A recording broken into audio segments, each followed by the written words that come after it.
मेरे मम्मी पिताजी वहां प्राइमरी में टीचर थे। मम्मी अंदर छुपाया में पढ़ाती थी, पिताजी बाहर पढ़ाते थे। कई बार मेरे पिताजी मेरे से पूछते थे जब मैं छोटा था, वो इतनी बड़ा हो गया क्या बनेगा, मेरे मुंह से एक ही आवाज निकलती थी कि मैं बड़ा होकर मास्टर बनूंगा। मेरे पिताजी मुझे इंजीनियर बनाना चाहते थे। और देखो अब के बीच में पहले कह दिया, दिल से बोल रहा, इस बात से कई बार उसके कोठे में ले जाकर मेरे पिताजी ने मुझे पीटा। पहले के पिताजी भी खड़ूस हुआ करते थे, हमारे जैसे नहीं है, हम तो फ्रेंडली हो गए। वे कहते पीटते, वे कहते हम तुझे इंजीनियर बनाओगे, और मैं कहता मैं मास्टर बनूंगा। फिर कई बार वे कुछ काज मेरे से पूछते, भाई तू मास्टर क्यों बनना चाहता? तेरी मम्मी मास्टर नहीं, मैं मास्टर, मेरे दोनों मामा मास्टर, मेरे फूफा जी यहाँ पे सिंगर कॉलेज में रहे, रामपाल जी के फूफा जी मेरे यही जो है गुरपुर माजरा में है, रमसिंह जी सारे मास्टर, और मेरे पापा भी मास्टर। तो मैं कहता पिताजी को, अरे मम्मा इतना सम्मान, जहाँ भी निकल जा मास्टर जी, कोई फंक्शन मास्टर के बगैर नहीं होता। पहले पंचायत होती थी, अगर पिताजी पंचायत में ना पहुंचे तो वह पंचायत कैसे हो जाती थी, मम्मा मास्टर से बढ़िया क्या हो सके। मैं पढ़ाई में बहुत बढ़िया, और पढ़ाई में बढ़िया था, उसका परिणाम ये है कि 2001 में एमबीए इंजीनियरिंग कॉलेज जोधपुर से मैंने एमसीए किया। उस टाइम में एमसीए में सिलेक्शन होना भी बहुत बड़ी बात थी। 30 सीट थी वहां पे, 30 में से 10 सीट बाहर वालों के लिए थी और 20 सीट थी जी राजस्थान वालों के लिए। तो उन 10 सीट में से मेरा चौथा नंबर था। वहां से एमसीए करा, एमसीए करने के बाद टीसीएस में सिलेक्शन हुआ। 6 महीने वहां जॉब करी, अमेरिका जाने लगा। किसी ने पिताजी को बता दिया अमेरिका चला जाएगा, वहीं बस जाएगा, वहीं शादी करने लगा, वो वापस नहीं आने का। थोड़ी सी जमीन है उसके लालच में वह मेरी नौकरी छूटी, और नौकरी छुड़वा के मैं मास्टर बन गया। मेरी पहली जॉब सीएमडी मोदी नगर में लगी 2001 में। टीसीएस में 7,500 रुपए मिलेंगे, वहां मुझे 17,700 रुपए मिले, तो पैसे भी ज्यादा मिले। फिर 2003 में मेरी शादी कर दी गई। वहां भी एक लड़की देखी, पहली लड़की देखी, देखने के लिए गए। उसने एमबीए कर रखा था राजस्थान से बनस्थली यूनिवर्सिटी। वहां भी कंडीशन में थे, और इंडस्ट्री में जॉब करती थी। लोगों भैया मास्टर नहीं बने तो शादी होगी ना होगी, नहीं उन्होंने भी स्वीकार कर ली, उसे भी मास्टर नहीं बनवा दिया। अब मेरी धर्मपत्नी 20 साल तक अभी इंडस्ट्री में रही। इसके बाद अभी रिसेंटली गलगोट के इंडस्ट्री ज्वाइन करा, और मैं ITS engineering college greater Noida में प्रोफेसर। जैसे ही पिताजी रिटायर हुए, मेरे पिताजी को कैंसर हो गया। उससे पहले मैं भी पैसा बनाने की मशीन था, मेरी अपनी सॉफ्टवेयर की कंपनी थी। कुछ भाइयों को ये राज नहीं पता होगा, और फिर ये भी नहीं पता कि ये रूप कैसा होगा। पिताजी को कैंसर हुआ, सॉफ्टवेयर की कंपनी थी, देश विदेश में क्लाइंट थे, 100 आदमी कंपनी में काम कर रहे थे, लेकिन पिताजी सर्वाइव नहीं करे। वहां कहीं ना कहीं मुझे ऐसा लगा कि भगवान कुछ ना कुछ लाइफ में किसी न किसी रूप में झटका दे, वो झटका लगा। इसके बाद में हमने डिसाइड करा कि भाई अब धीरे धीरे अपना ये सारा बिजनेस समेट लेंगे और हम कुछ सोशल काम करेंगे। एक दिन एक पंडित जी हमारे घर आए हुए थे। मैं पंडित जी से ऐसे ही पूछने लगा, भाई पंडित जी, मैं कुछ धर्म पुण्य का काम करना चाह रहा, मैं क्या काम करूं? तो उन्होंने कहा, मलिक साहब आप एक काम करो, 2 पेड़ लगा दो और उन्हें पाल दो, और बरगद के और पीपल के पेड़ हो तो सुनने में सुहागा। मैं बोला पंडित जी 100 की 2 की जगह अगर मैं 100 लगा दूं तो उन्हें भी मजाक होगी। वो मेरी वाइफ को एक बार टीवी को कहने लगी, प्रोफेसर तो पागल होगा, बताओ 100 पेड़ कह रहे, 100 पेड़ लगा के पाल देगा। वो दिन है, आज है, वो पंडित जी भी ग्रेटर नोएडा में लोग ये कहे कि मैं लाखों पेड़ अब तक बरगद के लगा चुका, और मैं कह रहा मैं लाख नहीं लगाए, मैं जितने भी लगाए, लेकिन मैं वो कोशिश करती नहीं। इसके बाद वो कंपनी सारे बिजनेस बंद हो गई थी। मेरे पास समय मिलता था, मैं 5 मिनट बोल ही रहता। सुबह के टाइम में लोग योग भी सिखाने, योग में भी मेरी बहुत दिलचस्पी है। और ये बता दूं, जो धारणा आज आपके बारे में धारणा, अगर कोई ये पूछे कि उसके पीछे कुलदीप मलिक मेरे अंदर क्या है, तो उसके पीछे कहीं ना कहीं योग है और अध्यात्म है। तो मैं सुबह सुबह योग के शिविर लगाने लगा। तो भाई साहब तो मेरी सुनो, मैं सुबह सुबह योग के शिविर लगाने लगा जी। एक दिन एक बुजुर्ग आदमी ने मेरे से कहा, प्रोफेसर साहब आपकी कंप्यूटर साइंस में पीएचडी, और यहाँ योग कैसे सिखा रहे? वाली बात चुभी। एक ऐसा इंसान हिंदुस्तान में बना जिसकी पीएचडी कंप्यूटर साइंस में होने के बाद में मास्टर डिग्री योग में कर रखी थी 2014-2016 के बाद उत्तराखंड संस्कृत विश्वविद्यालय से योग के शिविर लगाने लगी। फिर देश में एक समस्या थी, जनसंख्या की इस देश में बहुत बड़ी समस्या है, उसके खिलाफ एक आंदोलन देश में हो रहा था, जनसंख्या नियंत्रण कानून की मांग को लेकर। उसमें भी कुछ लोगों ने देखा होगा बढ़ चढ़ कर मेरी भूमिका है। अलग अलग टीवी चैनल में मैं अपने विचार रखता था, लेकिन मैं ये गलती कर बैठा जीवन में कि मुझे 5 साल पहले एमएलसी शिक्षक वर्ग में चुनाव लड़वाया, और आज आपको बता रहा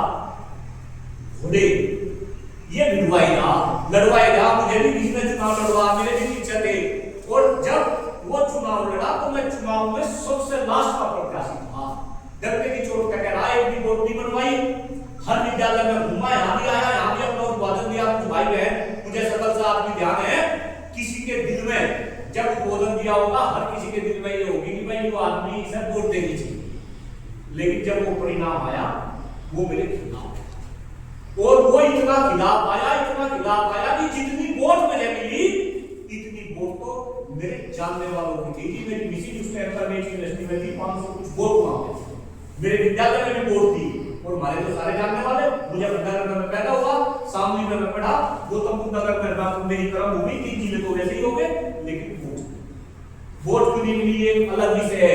हम 15 आदमी चुनाव लड़े थे, एक आदमी श्रीचंद शर्मा जी को जिता के आपने विधान परिषद में भेज दिया, 14 के 14 आदमी घर में थे जी। अब निकलेंगे, अब चुनाव आ गए, लेकिन उसी दिन चुनाव हारने के साथ ही कसम खाली थी कि अब मुझे देश की सबसे बड़ी समस्या का पता चल गया, और वो है इस देश की शिक्षा व्यवस्था। और मैंने खुद अपनी मिसिज को इस बात को कहा कि भाई कोई चुनाव जीताओ और ना जीताओ, अब तो अगर कोई मुद्दा रहेगा तो वो शिक्षा क्षेत्र का मुद्दा है। उस मुद्दे को लेकर आपने बढ़ गई, चुनाव हारने के अगले दिन ही निकाल दिया था जो भाई संपर्क में है।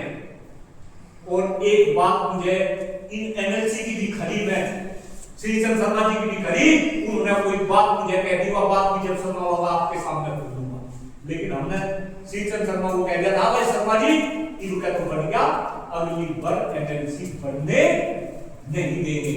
आप लोगों ने ये भी ध्यान नहीं रखा, ये मत कहना कि वोट आपने नहीं दी, आपने ये भी ध्यान नहीं रखा कि तब किस प्रत्याशी को वोट दे रहे, जिस प्रत्याशी का पढ़ाई से कोई मतलब ना हो, जो 8वीं पास हो, जो कभी एसटीडी पीसीओ चलाने का काम करता हो, उस प्रत्याशी को आपने हटा के विधान परिषद में भेज दिया।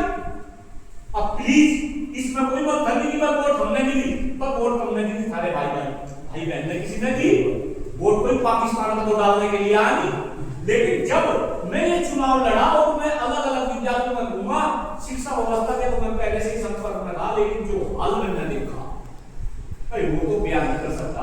और खास तौर से जो शिक्षकों की खामोशी देखी, शिक्षक तो सोसाइटी के अंदर से हुआ करता था जी, शिक्षक जहां चलता था जमाना उसके पीछे पीछे चलता था, राजनीति में शिक्षकों का बोलबाला था।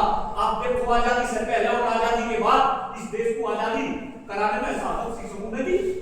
आजादी के बाद आप रिपोर्ट देख लो, देश में इमरजेंसी में भी सबसे ज्यादा शिक्षक और पत्रकार जेल में थे, और इस देश की राजनीति शिक्षकों के इर्द गिर्द घूमती थी। इस देश में ऐसा समय भी था जब देश का प्रधानमंत्री, देश का राष्ट्रपति दोनों शिक्षक थे, मनमोहन सिंह और प्रणब मुखर्जी की बात कर रहा। अभी भी आप भाजपा में देख लो, राजनाथ सिंह शिक्षक है जी, आप मुलायम सिंह यादव शिक्षक थे, मायावती शिक्षक रही, तो शिक्षकों के इर्द गिर्द राजनीति घूमती थी और शिक्षक बोलता था। लेकिन मैं अपने चुनाव में देखा कि आज का शिक्षक खामोश हो गया, बिल्कुल चुप। 5-5, 10-10 हजार रुपए में इस देश में मास्टर काम कर रही है, देश के नेता इस देश को विकसित बनाने की बात कर रहे हैं, और 2047 डेडलाइन भी फिक्स कर दी। और जब शिक्षक नेताओं की बात सुन रहे तो शिक्षक भी क्या बजा रहे, ताली बजा रहे। आप मुझे बताओ साथियों, अगर देश का मास्टर 5-10 हजार रुपए में काम कर रहा, आपके यहाँ भी मेरे ख्याल से 30-35 आदमी तो ये सरकारी होंगे, कुछ पीटीए में भी होंगे। पीटीए कोई नहीं है तो सौभाग्य है, लेकिन मैं तो देखूंगी आप जैसे ज्यादा पीटीए में मिले, पर सरकारी क्षेत्र में 1-1 लाख रुपए तनख्वाह, मैं भी चालू 10-10 हजार रुपए दे रहे, और उनमें से भी कई 1-2 हजार रुपए जो है बीच में से भी खा। क्यों भाई? उनके बीवी बच्चे नहीं, उनके माँ बाप नहीं है, हम उनकी आवाज क्यों नहीं उठाते? अभी भी कैट का मुद्दा चल रहा, आप माध्यमिक के अंदर है, आपके भी माध्यमिक के नेता, सॉरी मैं बोलना नहीं चाहता, मुझे एक भी बता दो अगर कैट के खिलाफ बोल रहे होगे, वो कहेंगे भाई ये तो बेसिक वाले माध्यमिक वाले होंगे, वे बेसिक वाले खाली साथ में खड़े नहीं होते, उच्च शिक्षा वाले की कोई बात होगी उनकी साथ में खड़े नहीं होते, सारे के सारे शिक्षक आपस में क्या हो रहे हैं, बट और देखो सरकार की एक नीति है, सरकार ने बोला था ना बटोगे को भर बोलते क्यों नहीं, बटोगे तो योगी जी का स्टेटमेंट है, तब है बांट के ये सरकार काटने का काम कर रही है। मैं तो आपसे एक निवेदन कर रहा हूं, मैं तो चुनाव लड़ा, अब देखो कोई आदमी को कह दो भले आदमी का चुनाव है, भले आदमी को जीते तो ऐसा भी हो सके मैं फिर चुनाव लड़ूं और तब फिर भी जिसे देनी आप नहीं दो, सारे के सारे तब ग्रुप में बैठ गए और तब मैंने नहीं पता कि थारे ग्रुप का कोई प्रत्याशी जीतने वाला भी नहीं है, ये कन्फर्म है जी, कोई नहीं जीतने वाला। ये बिल्कुल मैं गंभीरता के साथ इस बात को कह रहा। तो मैं तो आपसे ये कह रहा जी, आप इकट्ठे हो जाओ। बात यहाँ चुनाव की नहीं, अभी हमने इस देश में एक कार्यक्रम की शुरुआत कर रखी, उसका शीर्षक है शिक्षा पे चर्चा। कॉन्सेप्ट ये है कि देश में हर बिंदु पे चर्चा है, जाति पे, धर्म पे, संप्रदाय पे, मंदिर पे, मस्जिद पे, लेकिन जो सबसे महत्वपूर्ण मुद्दा है उस पर कोई चर्चा नहीं करता। मेरी माता जी की पहली पुण्यतिथि थी लास्ट ईयर, तब इस कार्यक्रम की शुरुआत करी थी। अब इसको हम पूरे देश में जहां भी हमें चांस मिल रहा अलग अलग जगह कर रहे। अब ये कार्यक्रम हम बागपत जिले में कर रहे जी। 27 तारीख है, दिन रविवार है, समय 1 बजे का है, स्थान जनता वैदिक कॉलेज, जाट डिग्री कॉलेज का सभागार है। 250 आदमी की हम वहां पर व्यवस्था कर रहे। मेरा आपसे हाथ जोड़ के निवेदन है, मैं बताना चाहते जी, देखो आधा घंटा पहले छुट्टी कर दियो भाई, सारे के सारे भाई बहन उस कार्यक्रम में। और ध्यान रखना, इस ऐतिहासिक कॉलेज में कह जा रहा सामाजिक आदमी था, राजनीति में आ गया, और राजनीति में आ गया बिल्कुल दम खोल के राजनीति की बात कर रहा। अगर हाल यही रहा, आने वाले समय में संविदा पे काम करना पड़ेगा। संविदा पे आपको 20-20, 30-30 हजार रुपए में काम करना पड़ेगा। जो भाई 1-1 लाख रुपए, जो बहन 1-1 लाख रुपए सैलरी पे है, पर नाना चाहते जी तो अपनी साल रिटायर हो जाए, तब हमें 20-20, 30-30 हजार रुपए में काम करना पड़ेगा। और जब थारे बच्चे थारे से पूछेंगे उनको पापा ये क्या होगा, तब हमारे जैसे इंसान उनको याद करोगे कि अगर उस मुच्छू वाले का साथ दे दिया होता तो शायद ऐसी मुद्दत ना। अच्छे आदमी का साथ दो जी। और मैं तो ये नहीं कह रहा कि खामोश ना हो, राजनीति की बात करो, और अगर संभव हो तो राजनीति भी करो, राजनीति भी करो। मैं तो एक बुलंदशहर में था जी, अभी 4 दिन पहले, वहां मुझे एक भाई मिले अनूप शहर के। उसने कहा जी कि मैं गांव का प्रधान हूं, और मैं आपको अपने गांव में एडिट वाले तो राजनीति नहीं कर सके जी, प्रधान से लेके एमपी एमएलए का चुनाव लड़ सके, तब राजनीति क्यों नहीं करते। मुझे भी किसी ने समझाया, मेरे पिताजी भी कहते थे कि वो भाई नेताओं से, पुलिस वालों से बच के रहना, लेकिन मुझे किसी ने समझाया कि अगर पढ़े लिखे लोग राजनीति में नहीं आओगे तो ये अनपढ़ जाहिल दुष्ट किस्म के आदमी हमारे ऊपर ऐसे ही शासन करते रहेंगे। तो भाइयों, आप राजनीति भी करो। मेरे जैसा भाई अगर कहीं कुछ गलत है तो मेरा मार्गदर्शन भी करो। मैंने कुछ गलत कहा हो तो देखो हाथ जोड़ के आपसे मैं क्षमा मांग रहा, अदरवाइज सारे ही अपने हो, सारे ही अपने हो। आने वाले समय में कुछ ऐसा हो कि देश का शिक्षक सामाजिक, राजनीतिक और आर्थिक रूप से सशक्त बने, और जब शिक्षक सामाजिक, राजनीतिक और आर्थिक रूप से सशक्त बनेगा तभी ये देश बचेगा। अदरवाइज इस देश का शिक्षक खत्म, शिक्षक खत्म तो शिक्षा क्षेत्र खत्म, और शिक्षा क्षेत्र खत्म तो ये देश भी क्या हो जाएगा, खत्म हो जाएगा। कि दारू के अड्डे अभी टीवी में घुसा भाई साहब, घुसते ही साहब मॉडल शो, मॉडल शो कुछ कहने वाला। अरे जब शिक्षक ही नहीं बोल सकता, और भाइयों बहनों ये मत सोचो कि मैं नहीं शिक्षक नहीं बोल सकता, भाई हम भी तो बोल रहे, हम भी बोल रहे, डर के नहीं छोड़ में बोल रहे, सारे न्यूज चैनल पर खुल के बोल रहा, तो कम से कम आप बोल नहीं सकते, कोई बोल रहा उसका साथ को दे। वोट डालनी तो आपके हाथ में थी, आपके हाथ में आते रही। भूल जाओ मुझे, मना करोगे नहीं लड़ूंगा चुनाव, लेकिन किसी अच्छे आदमी को जिता के विधान परिषद में भेजो ताकि वे आपकी आवाज को उठावे। खुद तो पुरानी पेंशन स्कीम के तहत पेंशन देंगे, मलाई मारेंगे, और तब ऐसा बेटा दूध देंगे। बस एक बात कह रहे हैं, पेंशन की बात आ गई, अपनी वाणी को विराम दे रहा। 5 साल पहले मेरे संघर्ष में मेरे पिताजी भी चले गए, 2 साल पहले माता जी भी चली गई। कई बार भगवान मुझे हर जन्म में वही मां दे, लेकिन कई बार मेरी मम्मी भी कहती थी तो वो भाई मेरे आना मेरे कमरे में उनको सब बहुत बुला ले। और जब दोनों जाते थे तो ये वर्णित होती थी, लोगों ये ना मानियो कि सेवा कम कर ले, जिसके मध्य में 60,000 रुपये मांगूंगी वही मेरी सेवा करेगा। क्यों मैं थारी सेवा कौन करेगा, हमारी सेवा कौन करेगा। बस मेरे में कोई वर्णित थी, दिल बहुत रो रहा।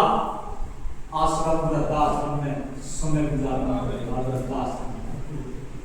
जागरूक हो जाओ मेरे भाइयों, जागरूक हो जाओ, इस शिक्षा क्षेत्र को बचा लो। ये ये सारे के सारे विद्यालय आने वाले समय में दिखेंगे। मैं तो मुजफ्फरनगर में लास्ट टाइम पेड़ लगाता घूम गया, मुजफ्फरनगर का कोई ऐसा विद्यालय नहीं जहाँ मेरे हाथ का पता लगा हुआ पेड़ ना हो। जब मैं वहां घूमा जी, मुझे पता चला स्वामी कल्याण देव ने करीब 1500 विद्यालय बनवाए।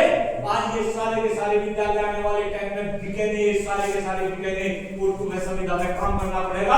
अगर मैं गलत हूं तो कोई भी भाई बहन मुझे चैलेंज कर सके, और इन सारी बातों का हमें पता है। इस आशा के साथ सभी साथी भाई होंगे, है ना, मेरा हौसला अफजाई करेंगे। किसी भी भाई को कभी भी कोई भी काम हो भाई कॉल करें। केवल ये वीडियो देखना ही साथ नहीं होता। कोई काम हो कॉल कर सको। बागपत जिले का DIS सक्सेना जी सारे बागपत को लूट कर चला गया। डंके की चोट पे कह रहा, डंके की चोट पे कह रहा, कोई बोलने वाला नहीं।